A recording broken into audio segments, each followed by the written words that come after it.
salaamullaahi calaykum waraxmatullaahi wabarakaatu. halkanina waa taar t v daawade ku soo dhowaada barnaamijkeennii waxweydiin ogaal ka sheegnay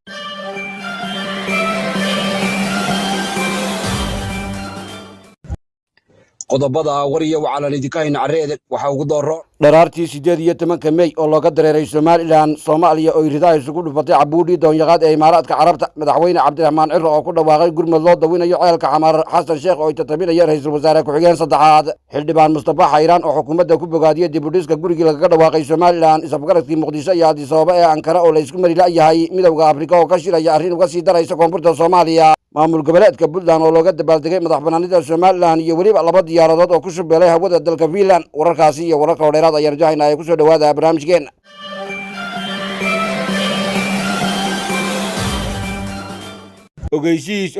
ogeysiis markaska alxaramayn ee lagu barto qur-aanka iyo culumta islaamka wuxuu qurbo joogta ku wargelinayaa in si heer sare ah loogu diyaariyey barashada qur-aanka oo ardayga loogu dhammaynayo muddo 2 sano ah qaybta barashada akhriska ama higaada oo iyana loogu dhammaynayo muddo 6 bilood ah iyada oo ay ku diyaar yihiin markiiska macallimiin takhasus fiican u leh barista ardayga iyo tababarkiisa kala xidhiidh wixii faahfaahinaa nambarada shashada kaga muuqda wararka iyo wacaalaha uu qayroor ku sido ee nagaga soo diniinaya dalka Finland ayaa sheegaya inay majaafooda isku dareen oo ay baariga isku qaateen 2 cirmaaxood oo baariqaadeynaya isla jeerkaasna dulhaadayay gebilka sare hawada dalka Finland kuwaas oo la soo tabinayo inaan wargeeya ka bixin wixii dadalada u saarnaa oo dhammaantoodba u kacay sida tan iyo xagga loo badnaa wararka ayaa damuuninaya inay 2 cirjiidhad oo cirkaan madow ka soo duulay ay dhulka soo gaadheen iyagoo huruushooday oo gebi ahaanba basbeeray isla jeerkaasna aanu jirin baalu nabad qabay ama sowbad qabay xukuumadda Helsinki ayaa ku dhawaaqday inay agahaasi u dirtay dhooliyo lagula soo ordo dadkan meesha ku quluushay oo qurub noqday kuwaas oo sida la soo warinayo ahaa kuwa docdaa timasho ku marayay balse uu geri la qayaaday isla jeerkaasna uu meel dheer kala shalwaday xilli aan laflagaasi doonin shilalka ka dhaca gibilka sare ee hawada ayaa muddooyinkii lasoo dhaafay si weyn ugu soo badanayay dalalka careeda gaar ahaana kuwa reer bogaxo kuwaas oo loo arko inay yihiin kuwa si weyn u sii kordhaya oo loo waayay gebi ahaanba maara iyo daaqaad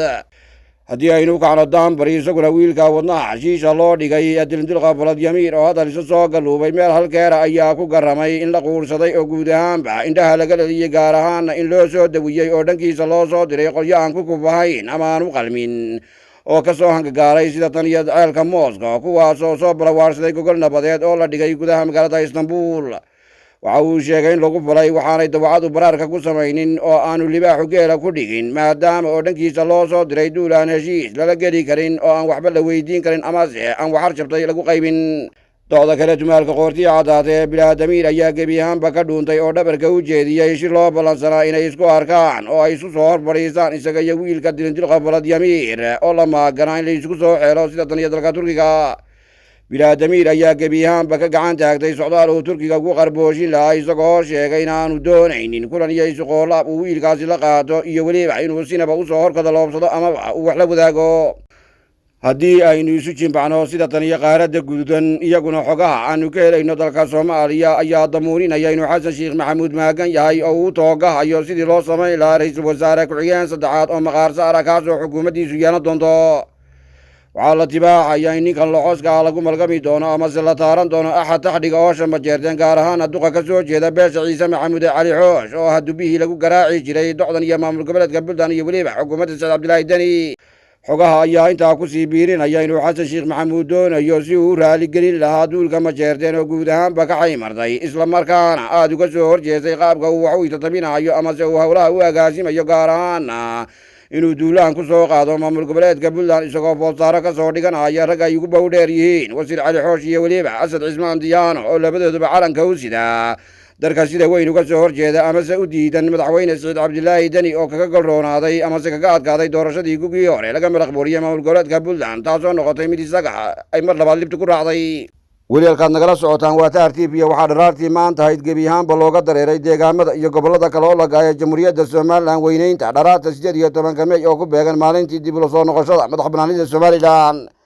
inta badan magaalooyinka saylac boorama gabiley hargeysa baligubada salaxley berbera shiikh oodweyne burco balidhiig dhoqoshay qoryaale qorlugud caynaba og waridaad garadag ceelaf weyn ceerigaabo xiis maydh baran iyo laasqaroy ayaa laga dheehanayay dad biyo maanya ah oo isugu soo baxay fagaarayaasha hadaltirada halkaasi oo ay kala qayb galeen mas-uuliyiin madax dhaqameed waayeel siyaasiyiin xildhibaano iyo maamulada heer gobol iyo heer degmo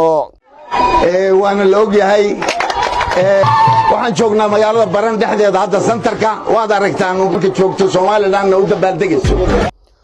ugu horeyn magaalada madaxda jamhuuriyadda Soomaaliland ee Hargeysa ayaa la arkayay ciidamada kala ologa ee Soomaaliland oo ku maraya gaadaka ciyaar halkaasi oo ay salaan ku siinayeen madaxda dawladda oo burka u tuurayay madaxweynaha Soomaaliland Cabdiraxmaan Maxamed Cabdilaahi Cigaal kaasoo ay wehelinayeen madaxweyne hore Muuse Biixi Cabdi gudoomiyaasha saddex xisbi qaran ka ah wadani iyo waliba kulmiye gudoomiyaasha labada gole baarlamaan Salmaan Maxamuud Aadan iyo waliba Yaasiin Xaaji Maxamuud Xiir Baradoon gudoonka maxkamadda sare iyo qaar ka mid ah golaha wasiirada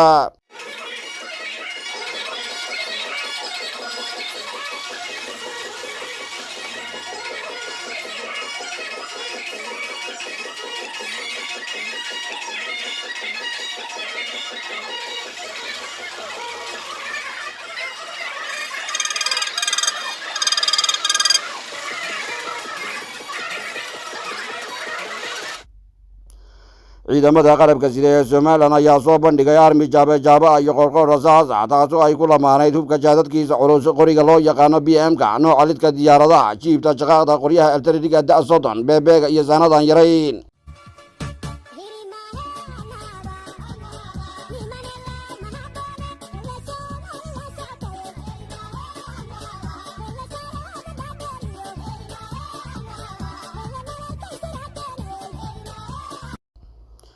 madaxweynaha Soomaaliland oo madasha dabaaldega ka hadlay ayaa isu taagay dhowr arrimood oo ay ka mid yihiin inuu qaranka Soomaaliland gaaray isku filnaansho dhinaca horumarka isla markaana uu xilligan u toogayo sidii uga heli lahaa careed aqoonsiga yimaada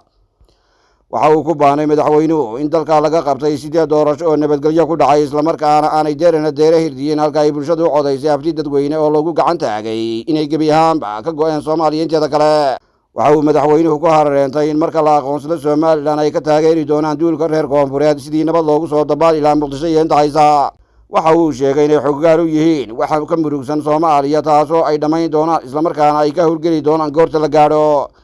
waxa iyana muuqanaysa dadweynaha reer Garowe oo isugu soo baxay barxadda Garowe halkaasi oo ay ku xusaayeen dabaaldega iyo muunaynta 18 kalgeeshamay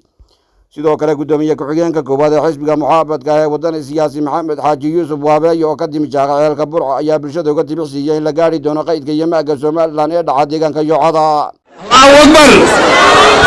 Akbar dhammaan xuduudihii Soomaaliland waqti dhow waynu dhamayn doonaa haddii alla cid kasta oo ina soo weerarta waxa uu diyaariyay ciidamadii halkaa marayay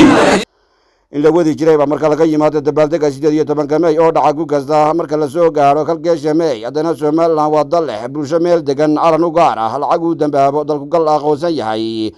qaydad la yaqaano iyo dhammaanba tiirarka dawladda ee dal lagu majeerto taasi oo ah mid ay isu soo gudbinayeen jiilba jiil hoggaan baarlamaan iyo waliba madaxweyne waa arrin lagu ammaano oo ay kaga duwan tahay wixii la isku oran jiray Soomaali weyn oo kala daatay gugii 1990 ka gadaal markii lagu kala yaacay midnimadii ay dhidibada u taageen reer Soomaaliland oo waqooyiga hiloobay reer koonfureedka isla markaana u sadqeeyay ama u hibeeyay madax banaanidii ay ka qaateen dhulka Britain maanta waxaan rabnaa insha Allah taala warbixin inaan ka bixino masjid jaamici Aynaba ee muddada sida caadada inoo ahayd aynu marba ka wareysan jirnay halka uu marayo horasaynu la soconay sanadkii hore Ilaahay subhanahu wa ta'ala wuxuu nagu guuleeyay qaybtii hoose oo inoo dhameystirantay oo si wanaagsan loogu cibaadeysto dhinac walba haday aqoon waxbarashadii tahay iyo haday cibaadadii tahay salaadihii iyo haday quraan akhriskii tahay ma sha Allah qofkii arkay wuu arkay inta kalena way daawatay Ilaahay baan ugu mahadcelinaynaa inuu guuleeyay qaybta hore walaalayaal saa ogeydeen waxaan soo dhagax dhignay qaybtii labaad muddo hadda dhowr bilood laga joogo dhagax dhig ayaynu indhaweydba ka hadli jirnay dhagax dhigaas oo inoo hirgalay waxaynu maanta ku xijinaynaa dhagax dhigii kadib fayskii hore qaybta sare fayskeedii hore oo maaragtay qaybteedii koobaad ah oo lagu qiimeeyay qiimo ahaan lacag gaadhaysa $150,000 waa qaybta ay ku jirto macan shubka sare wax walba ay ku jiraan oo qiimaha lagu qiimeeyay ayaan rabnaa inaan ka warbixino iyo wixii aan u hayno walaalayaal lacagta 150ka fillaahi alxamdu $40,000 waa haynaa gacanta ayaan ku haynaa ilaahay subxaanahu wa ta'aala intii la baxday miisaanka xasanaadka ha u saaro waxa kale oo aan haynaa 960 xabo oo sibidha sida aan warbixinta hore u soo sheegnay 3,200 xabo oo sibidha ayaa galaya masjidka marka 900 iyo dheeraadka waynu haysanaa fillaahi alxamdu walaalayaal qofkii ka qayb qaadanaya sibidh qofkii ka qayb qaadanaya materialka kale ee galaya waa u furan tahay ilaahayna waxaan ka baryayaa jalla jalaaluhu sidoo tii hore inagu guuleeyay uu tan inagu guuleeyo marka waxaan uga baxayaa walaalkay Sheekh Maxamed Kaariye oo runtii laf dhabartii masjidkan raggii hore uga soo shaqeeyay isaga iyo culimo badan oo hore ilaahay subxaanahu wa ta'aala miisaanka xasanaadka ha u saaro maantana ka qayb qaadanaya walaalaha islaamka meel kasta ay kala joogaan u weydiinaya qaybta labaad insha Allah ta'aala ee qorshaha noogu jirta inaanu bilaabi doono gaarsiin doona فليتفضل شيخنا وصلى الله على سيدنا محمد وبالله التوفيق. بسم الله الرحمن الرحيم الحمد لله رب العالمين والصلاة والسلام على نبينا محمد وعلى آله وصحبه وسلم. ولاليال waxa aynu halkan u fadhinaa aynu ka maqalnay walaalkeen Maxamed Macalin Xirsi oo warbixin inaga siiyay masaajidka masjid jaamica magaalada Caynabo oo nagala qayb gasheen dhismihiisii tabaqa hoose oo dhamaaday sanadkii hore la furay lagu tukaday ma sha Allah de khayr badan ba in ka socda masaajidkaasi ama cilmi iyo aqoon iyo salaad ha noqotee iyo quraan lagu baranayo waxaynu halkan u fadhinaa maanta oo baaqin ka soo gaarsiinaa taabaqii labaad masaajidka feeskiisii hore oo aanu doonayno inaynu isagana aynu dhameystirno inagoo inta inooga sheegay walaalkeen Maxamed jazallahu khayr lacagta inta inooga hadhay aynu doonayno inaynu dhameystirno waxaan filayaa waa lacag inaynu dhameystiri karno oo aynu ururin karno marka walaalaha dibadda iyo gudaha intaba joogtaba waxaan doonayaa oo aanu ka dalbaynaa inaad masaajidka soo caawisaan cidiini idinku isku niyoonaysa cidii waalidiintooda u niyoonaysa cidii khayr iyo ajar dalbaysa waxa weyn waa majaal furan nabiguna sallallahu alayhi wasallam waxa uu yiri man bana lillahi masjidan bana Allahu lahu baytan fil janna qofka ilaahay dartii u dhisa masaajid ilaahayna subhanahu wa ta'ala guri ayuu jannada uga dhisayaa guriyaha jannaduna de guriyaha dunyada lama mid aha xadiiska nabiga sallallahu alayhi wasallam fi wasf al janna wuxuu yiri sallallahu alayhi wasallam laminatun min dhahabin wa laminatun min fidda chaachur ama laminatna waa dhahab ta kalena waxa weeyaan waa fidda weeyaan waa silfar weeyaan marka ikhwaani fursad baynu haysanaa intaan dunyada joogno fursadda aynu ka faa'iideysano qofka muumkin wuxuu doonayaa meel walba uu kari karo inuu khayr iyo wanaag ku darsadana inuu ku darsado aad iyo aad baan idinku boorinayaa aad iyo aad ayaan idinku baaqayaa masaajidkaasi inaynu tabaqa labaad aynu dhismihiisa aynu ka qayb qaadano wajazaakumullahu khayr wasalaamu calaykum waraxmatullahi wabarakaatuh